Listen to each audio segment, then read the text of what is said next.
Okay, students, welcome to this session. Sorry for the interruption because of some problem. Fine. So yesterday we have left the topic with some of the very good concepts. Fine. So what do you mean by EJB, the applications, and we had discussed the different type of EJBs present in the market. Fine. And for what purpose we will be using those EJBs. Fine. And what are the what you can say the different technologies which we are working in the same format or the platform or for the purposes. Fine. And for that we had discussed with RMI, that is remote method invocation.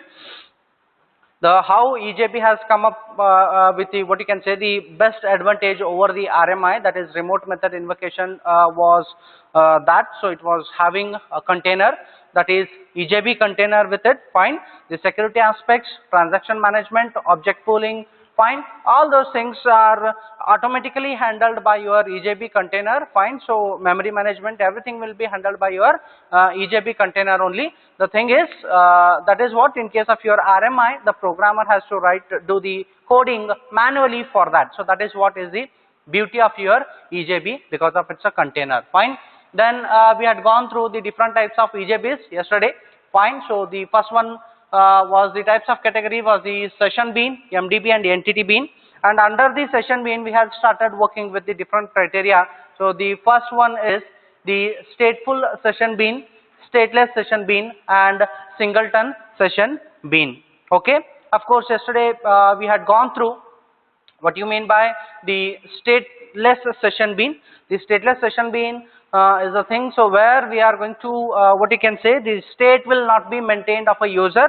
Fine. In case of your stateless session bean, state of a user will not be maintained and there will be no dedicated what you can say the object or the instance of your container which will be serving that particular request. So it supports your stateless what you can say the session bean. Fine. Your stateless session bean, which is the type of session bean which supports instance pooling.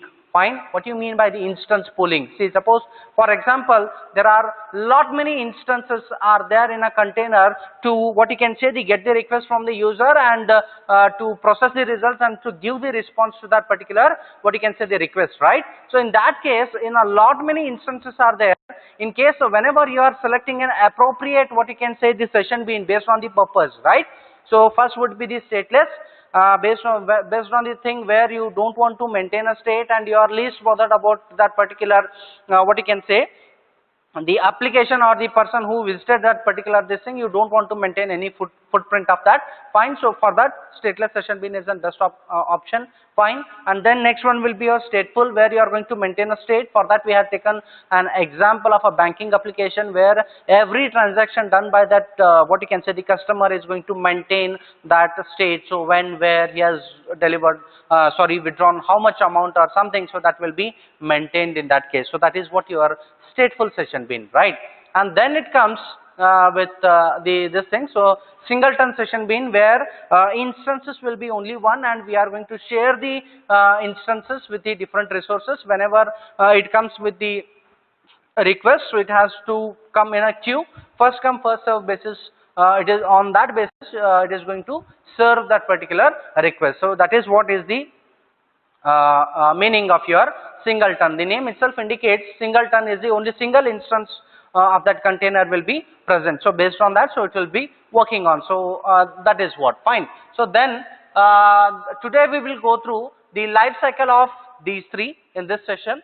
So that is life cycle of your stateless session bean, stateful session bean, and the singleton session bean. Which is getting displayed over there. Fine.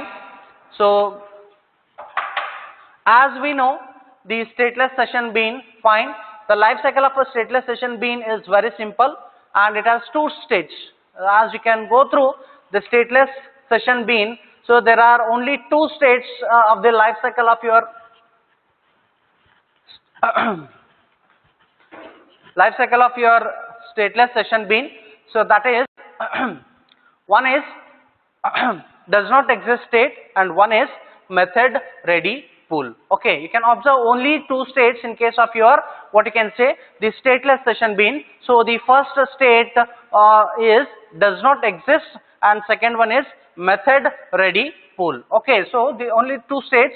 One, what is the state is the does not exist, so where the bean instance is not yet instantiated or it is not get initialized yet. Okay, it is there in a pool, so I have not assigned any work to that. So in that case it is not getting instantiated. So in that case, that phase or that particular state of that what you can say the session bean is the does not exist state. See, just now we told the instance pooling, right? What do you mean by instance pooling? Suppose this is the different requests which are requested for and here what you can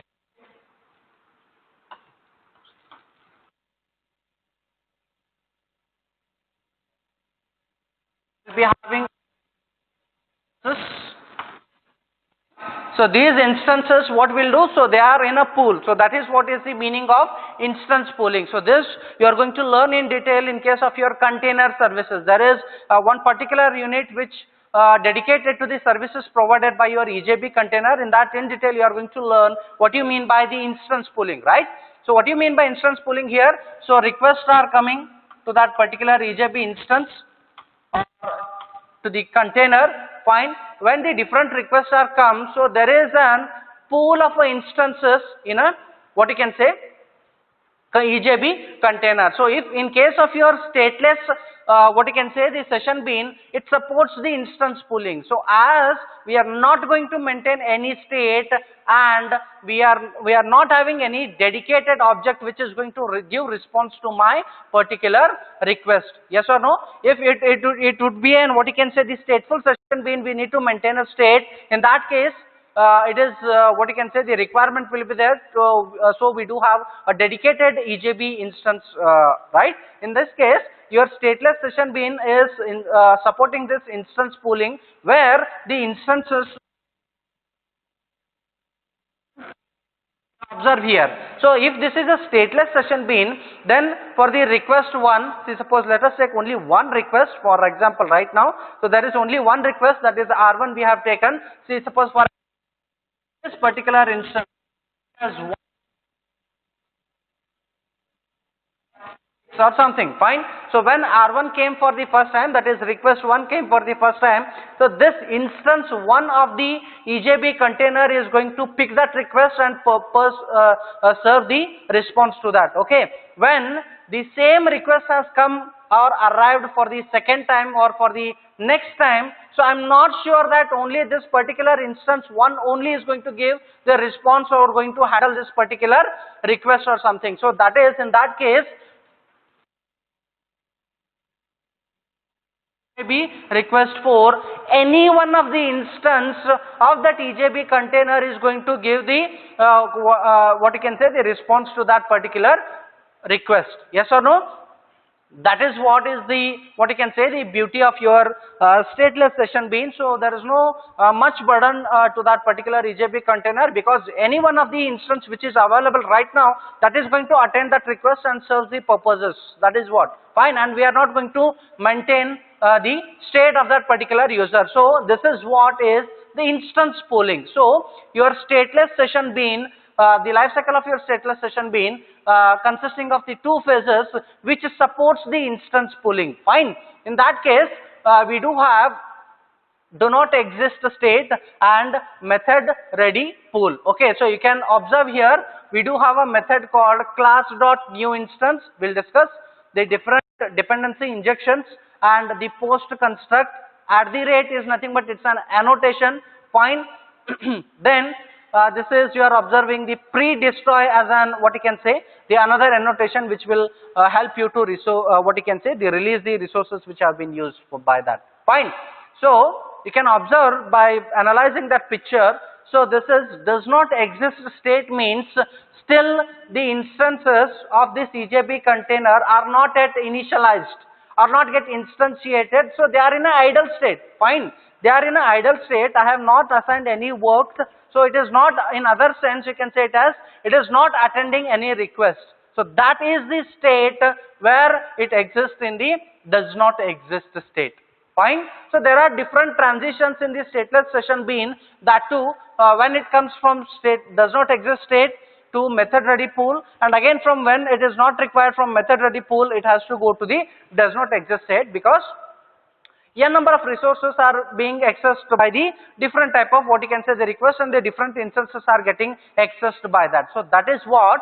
So when and this EJB instance, EJB container instance is not attending any request, in simple statement you can say it as, when it is not attending any request or something, when it is in idle state, that state is nothing but your does not exist state. Fine. So whenever some request has come, fine, in case of your stateless session bean, so this will be the R1 which is going to, or what you can say, this can also what you can say the attend that request, and the another instance can also attend the request. So we have not dedicated any instance of the EJB container to that particular request. Any one of the what you can say the instance can attend that. So that is what is the stateless session bean. Okay, once the request has come, so suppose for example the instance 1 is attending that request, then it has moved from does not exist state to what you can say the method ready pool.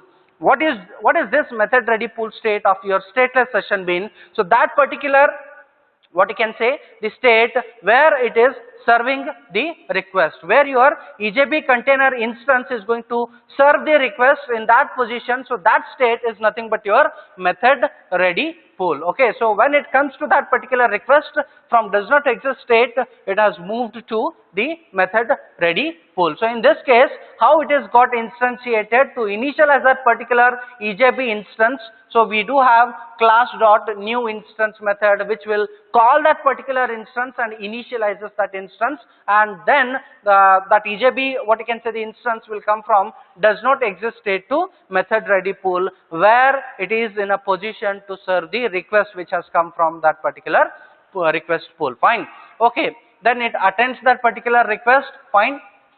And after that what you can say the actual business method which is involved in that. So where in this phase it may what you can say the initialize the different process which is required for that. It may call a different methods which has been requested by the client, or it may talk to the database, whatever it may be the business method or the what you can say the business logic which is implemented in that. So that will come in the method ready pool. Okay, so as we know, it is just the different resources, right? So whenever it comes from the does not exist state to method ready pool, so the sum of the what you can say the injections have been made to that. So in that case you may come across the dependency injection, where one module or one particular this thing will give some inputs to the other module so that it can start working in that, so that they are dependent on each other, right?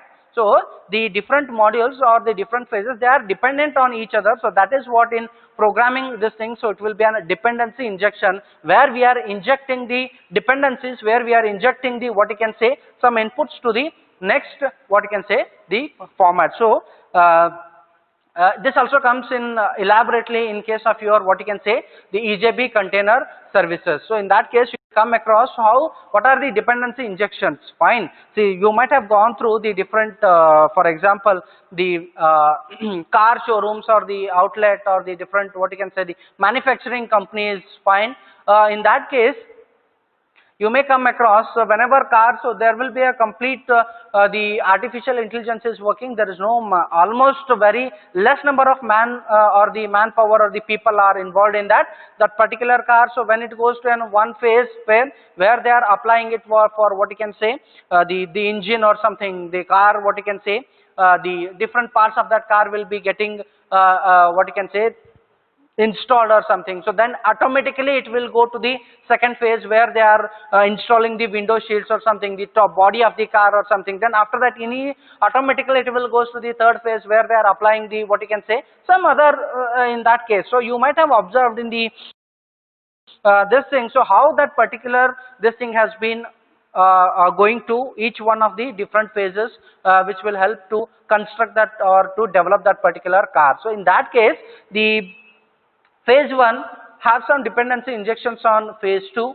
then phase 3 has some dependency injection on phase 2. So like that, the different, what you can say, the phases are dependent on each other and they are giving some kind of inputs to that. So that is what is the dependency injection. So here in case of that, so whenever it comes from the does not exist state to the method ready pool, so it needs to initialize first. For that we will call the class.new instance method, which will initialize that particular object. Then it has come from the method ready pool state, fine, where actually it will be serving the request, fine. So here you can observe the business method which is involved in that particular what you can say, the session bean, stateless session bean. That is what the business applications may be anything. It may actually talking to the database, or it may initialize the some different processes which was requested by the, what you can say, the client or something. So that will be purpose will be served, request will be sent by the EJB container.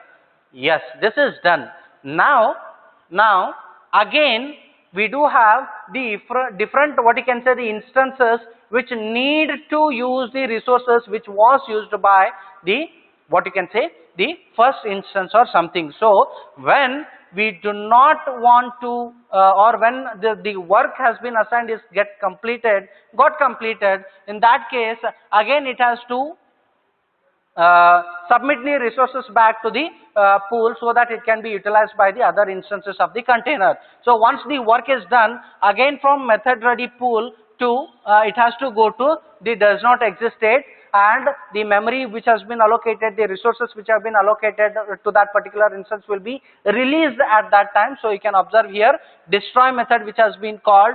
So this is an annotation, fine, the pre-destroy annotation which will be called the destroy annotation. So using which it will releases all the, what you can say, the resources, and again it will go and sit in that pool to serve the next request. So that is what is the instance pooling, or that is what is the life cycle of your stateless session bean on the basis of your instance pooling, you can say it as. So these are the, what you can say, the main, what you can say, the phases of your stateless session bean, fine. Mainly we do have does not exist state and the method ready pool. So when it is there, when it is not serving any request, it will be there in a does not exist state. So then the class get instantiated, fine. Then it comes to the it will be having a resources, then it is going to construct that bean instance. Then it comes to the method ready pool, serves the purposes, again it releases the resources allocated to that, then it will go to does not exist state. So that is what, how the, what you can say, the state of that particular this thing. So that is life cycle stage. Yes, you can observe here does not exist state, method ready pool, transitioning method ready pool, fine. So this transition to method ready pool, so when it has come from does not exist to the method ready pool, serves the purposes, life cycle in the method ready pool, so it purpose will be served, fine. You can observe the session context up to that particular, what you can say, the session it will be existing for that particular time. Then after that, once the work is done, again the transition from method ready pool to what you can say, the does not exist state. So this is the death of that particular stateless bean instance, you can say it as. Then it will move to again the same state or the previous state, you can say it as. Okay.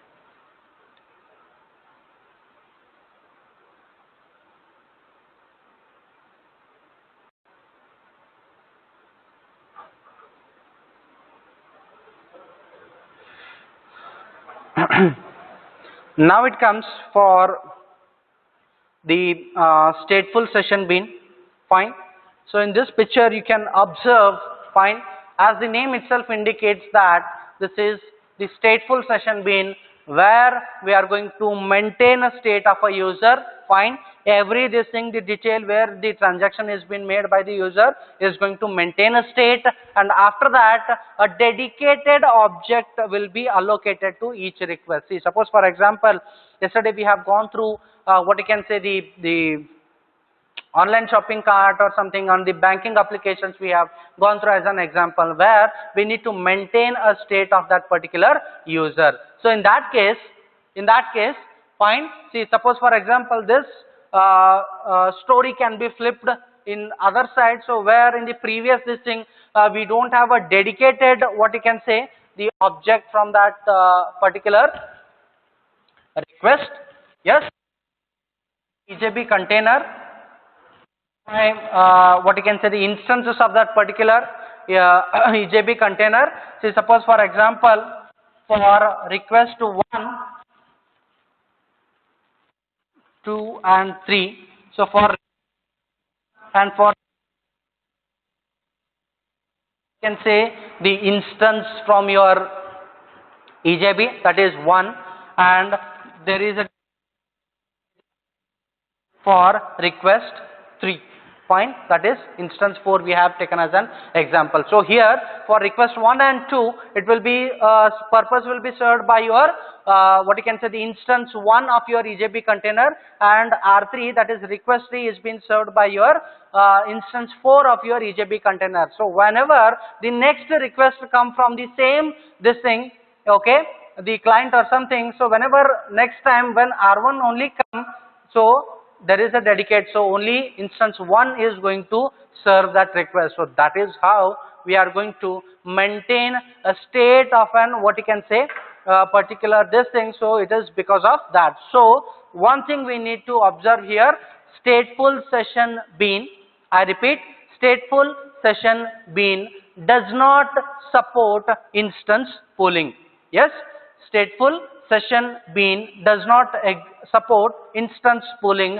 Where what was there the concept in the instance pooling? In the instance pooling, any one of the, what you can say, the instance which was free, which is free currently, so that is allocated for the to handle the request or something. But in case of your stateful session bean, as we are going to maintain the state, and there is a dedicated, what you can say, request for that particular instance. So for R1 we have mapped with instance 1. So whenever R1 comes, so that instance, that is what you can say, the instance 1 only is going to attend that request. In that case, the life cycle will be a little bit different compared to your stateless session bean. That we will discuss, that stateful session bean life cycle we will discuss in the next session. Thank you.